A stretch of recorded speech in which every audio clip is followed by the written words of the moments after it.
এই শীতকালে আমাদের সব থেকে বড় শত্রু কে জানো? কম্বল। কারণ এই কম্বল এমন আরাম দেয়, স্পেশালি সকালবেলায়। চাকরি, স্বপ্ন, ক্যারিয়ার থাকুক ভার মেয়ে, আমি থাকবো আরামে, মানে ব্যাপারটা এমন হয়ে যায় আর কি।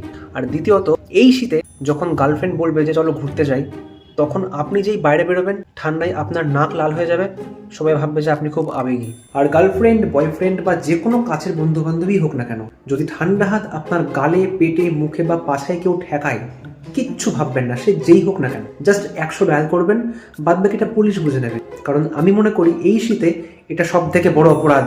আর যদি ভুল করেও গভীর রাতে প্রকৃতির ডাকে সাড়া পেয়ে যায়, তাহলে আপনি জাস্ট ভাববেন যে আপনি এই সারা দিনে বা কার কি ক্ষতি করেছেন, কি অন্যায় করেছেন, কি অপরাধ করেছেন, জাস্ট এটা ভাববেন।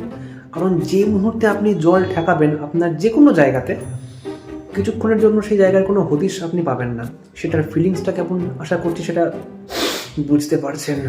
আর শুনলাম আমাদের আশেপাশে কোথাও কোথাও টেম্পারেচার নাকি 3, 4, 5, 6 হতে পারে। না মানে কি এগুলো? মানে প্রকৃতি কি চাইছে? এই তো কিছুদিন আগে বাইরে বেরোচ্ছি, উড়ে বাবা কি ওয়েদার, পুরো মর্গের মতো অবস্থা, ধোঁয়া ধোঁয়া অন্ধকার, কোনো রোদ কিচ্ছু নেই, তাও তখন টেম্পারেচার 9-10 ছিল। 3, 4, 5, এটা কি এটা? মানে দার্জিলিং, কালিম্পং এখানেই কি হয়ে যাচ্ছে? পাহাড়ে আমরা যাবো না?